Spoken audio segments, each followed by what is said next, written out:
డప్పు డైరీస్ అనే ఆలోచన ఎలా వచ్చిందంటే,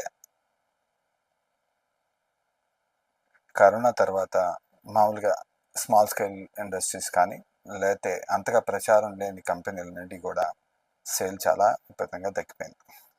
అయితే నన్ను కూడా మా ఫ్రెండ్స్ చాలామంది అడగడం మొదలుపెట్టారు.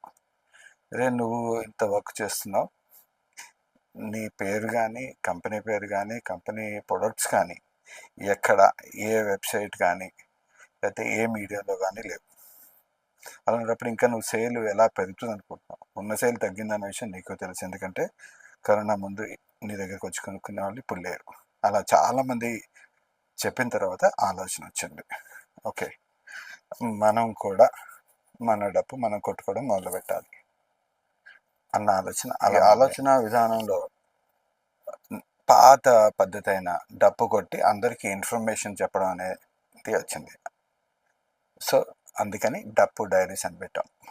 డప్పు డైరీస్లో విశేషం ఏంటంటే, మేము చేసేది క్రాఫ్ట్ వర్క్ అంతా కూడా చేతి వృత్తులు చేస్తాం. అంటే టెక్స్టైల్ మీద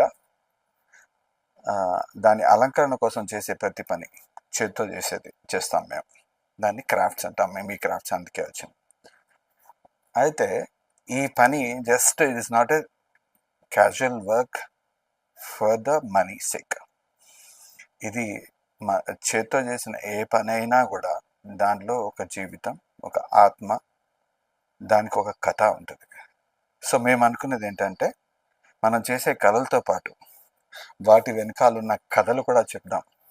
అంటే ఆ కళ అసలు ఎట్లా మొదలైంది, ఈ కళల యొక్క ప్రాధాన్యత ఏంటి, ఆ కళల్లో ఉండడం వల్ల మనకి వచ్చే లాభం ఏంటి, ముందు తరాలకు అందించాల్సిన అవసరం ఏంటి. ఎందుకంటే నేను కూడా ఇవి ముందు తరాలకు అందించాలన్న ప్రయత్నం చేస్తూ ఉన్నాను. అంటే వీటన్నిటి మీద వర్క్ చేయడం కూడా దాంట్లో ఒక భాగమే.